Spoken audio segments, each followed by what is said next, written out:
Oh, and yeah, and of course, and sometimes people, sort of put up offensive things I've said on YouTube, so you can catch me there as well. Yeah. Well, listen, it is an honor to be fighting from the same trench with you, Douglas. I couldn't Well, ask for a better likewise, Sam. company. So until next time, Likewise. take care, my friend. Well, this is an addendum to the podcast, delivered 5 days later. And I said a few things in this podcast that were gifts to my critics. I was aware of this at the time, but it's always interesting to see how far these people will go to mislead their own audiences about my views.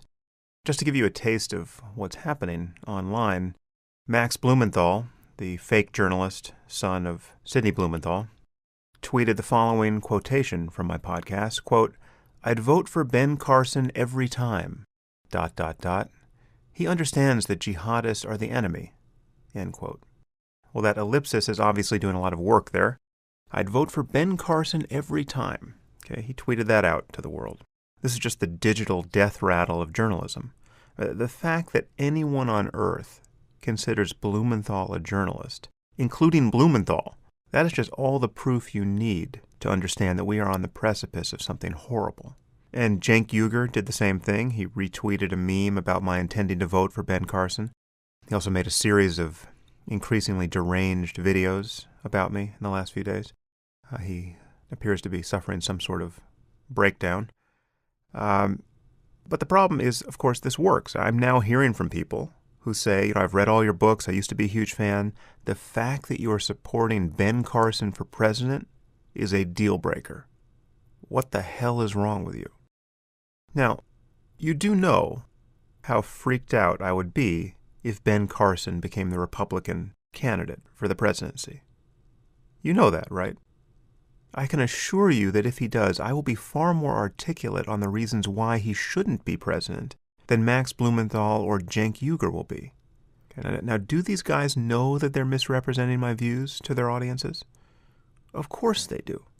But if you say, well, the Muslims are irredeemable, and if ISIS has the weapon, and back then even there was no ISIS, but some dangerous Muslim has the weapon in the Middle East, and we drop a nuke on him and kill, in his book he says, tens of millions of people. Mm-hmm. Well, most of the people there are innocent, but then do they really count as much as the people in Arkansas and Tennessee? No, of course not. They're Muslims, right? He's so intellectual. What an intellectual heavyweight. To say Ben Carson is better than Noam Chomsky and he thinks he's an intellectual heavyweight because he figured it out. It's the Muslims. This is conscious deception of their own audiences. It's amazing to me that their audiences don't seem to care about this when it's so blatant. But I should clarify something here. My remarks about Ben Carson and Noam Chomsky were simply a statement about how dangerously out of touch with reality the left appears to me on this issue. And I consider Chomsky the largest influence here. Now, I'm not going to get into the details of Chomsky's views. He considers himself an anarcho-syndicalist. Now, how that differs from Marxism, you're welcome to write your dissertation on that. Good luck. But on this specific topic, the threat of the global jihadist insurgency we are now witnessing, he's an anarcho-masochist in my book. All he ever seems to do is cite the ways in which the U.S. has been terrible. And some of these charges are true and some are fictional, but all seem to terminate in a kind of moral confusion and political paralysis. If aliens from outer space arrived tomorrow and began exterminating us, I'd half expect Chomsky to get on Democracy Now! And say that we deserved it. After all, we've been putting out so much electromagnetic pollution and space junk. It's no wonder the neighbors are pissed. Now, in the last few days, many people have hurled quotations at me from Chomsky, attempting to counter what I said about him. But these quotations demonstrate no more than that he knows that jihadists exist and that they occasionally kill people. The explicit message of everything I've heard him say in this area is that jihadists wouldn't be killing people or trying to conquer the world but for the crimes of America. Okay? And that is a suicidally stupid thing to believe. To see where his head is of late, I just watched the first 10 minutes of a video entitled Noam Chomsky, Media, NATO, ISIS, Free Trade Agreements, and Humanity. 2015, new. Okay, that's the title on YouTube. I just watched the first 10 minutes, but Here, Chomsky can't even seem to figure out why we oppose Soviet communism. Okay, according to him, it was just a, quote, pretext for our own greed. Chomsky uses this term pretext all the time. Everything is a pretext. Every stated noble motive is always a pretext. Okay, any concern about human rights is a pretext. Okay, needless to say, our concern about jihadism is also a pretext, he makes clear in this video. My concern about jihadism isn't a pretext for anything but the maintenance of civilization. Okay, and this kind of self-flagellation would be disastrous if it ever came to power in this country. So, the fact is, when it comes to dealing with the global challenge of jihadism and Islamism, I would take our own theocrats who recognize the problem for what it is, even with all their crazy religious topspin, over delusional leftists who don't. Now, you can disagree with me, fine. But if you are horrified that I could say such a thing, well, that just proves my point. Okay, I've been worrying for years that there will come a time when even atheists and secularists will back Christian lunatics because they're the only ones making sense on this issue.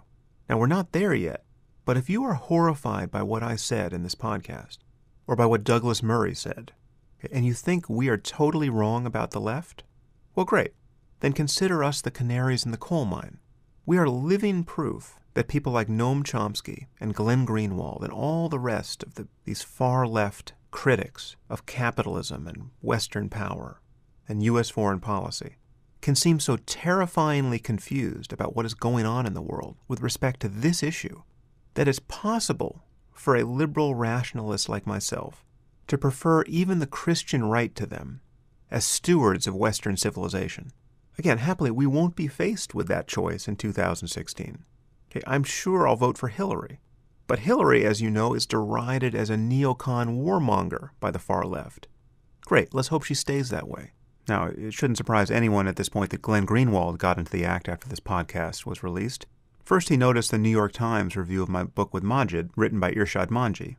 Apart from a couple of barbs that struck me as a little unfair, which were mostly directed at atheists in general, and at Salman Rushdie and Richard Dawkins, and as well as at my fans, I liked this review a lot. Okay, I was grateful for it, and I spread it on social media, and I also thanked Irshad for writing it. Okay, it was in fact a very positive review. She ended it by calling Majid and me role models. What would Glenn Greenwald, a journalist, mind you, have you understand about the contents of this review? Okay, well, he seized upon a paragraph in which Irshad criticized my fans. And here's the quote. Even secularism's better angels have trouble defeating the tribal mindset. Last year I attended a Sam Harris event where a crush of fans trailed him, mob-like, around the venue. Oi. End quote. And Greenwald, the journalist, this person is covering world events, right? Described my fans this way while forwarding this quote on Twitter. The planet's creepiest, most tribalistic, leader-worshipping cult. End quote. It's not ISIS. It's not Boko Haram. It's not the Lord's Resistance Army. No, it's you guys. You're the planet's creepiest, most tribalistic, leader-worshipping cult, according to Glenn Greenwald. Okay. But Glenn wasn't done with me. He had a busy day over there at The Intercept. He then tweeted the following summary of what you just heard in this podcast. Syrian refugees, : Sam Harris defends Ted Cruz's, quote, preference for Christians over Muslims, end quote. Blasts Obama for objecting. Well, that's almost right, but it would take a Talmudic scholar to parse that accurately. Glenn knows that anyone who reads that summary will think that I supported Cruz's demand that we let in only Christians from Syria. And that's not true, as anyone who actually listened to the podcast could have told him. As I said, I think secularists and liberals in the Muslim world, and this certainly includes any who are fleeing Syria, should be given U.S. citizenship if they want it. I said these are the most important people on earth to support. How many different ways do I need to say that? My only concern is that we not let in jihadists or their sympathizers. The point I was making about Cruz is that if in the process of vetting a family from Syria, we determined that they were Christian, well, then that would cancel any concern that they might be jihadists.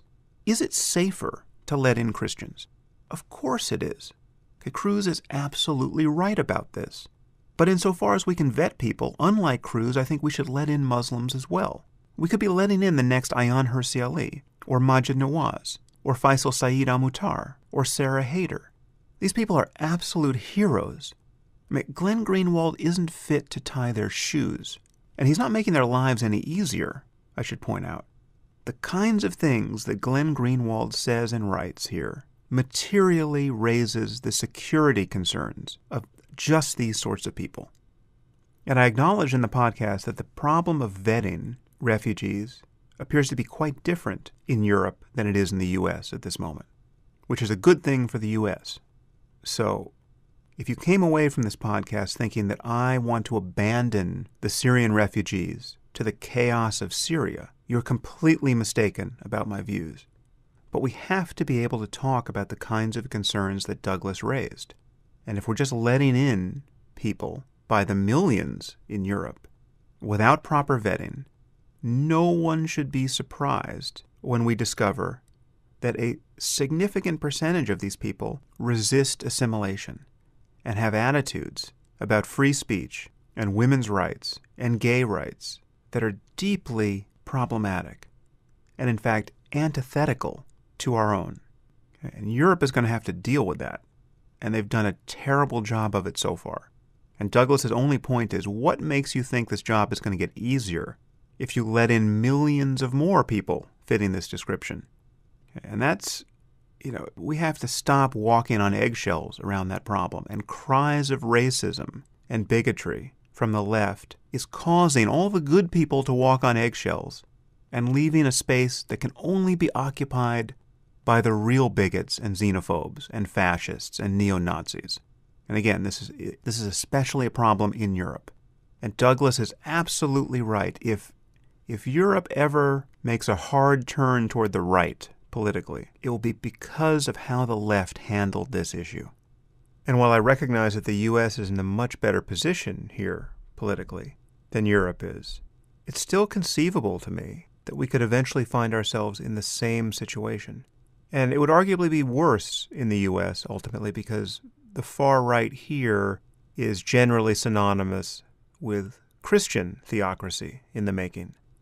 If you have to think of a plausible scenario under which we would elect a true Christian lunatic to the presidency, someone who actually believes that the prophecies in the book of Revelation will come true, they're a true record of the future given to us by God and are likely to come true in his or her lifetime, well then, it will be because of how the left handled this issue. It won't be because of gay rights or transgender rights or global climate change. No, the left's failure to deal with the increasingly obvious security concern of jihadism will be what opens the door. At least that's the only path I can see. And it's all too plausible given the likelihood of future terrorist attacks. So, as I said in the podcast with Douglas, we have to prepare our political landscape for the virtual inevitability of those kinds of attacks.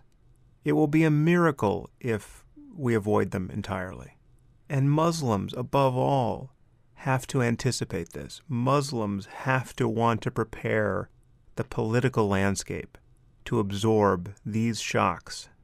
And denying the problem, shrieking about Islamophobia, leveling charges of bigotry at everyone, including ex-Muslims and Muslim reformers who are trying to tackle this issue, that is ostrich-like behavior that could well end terribly for all of us.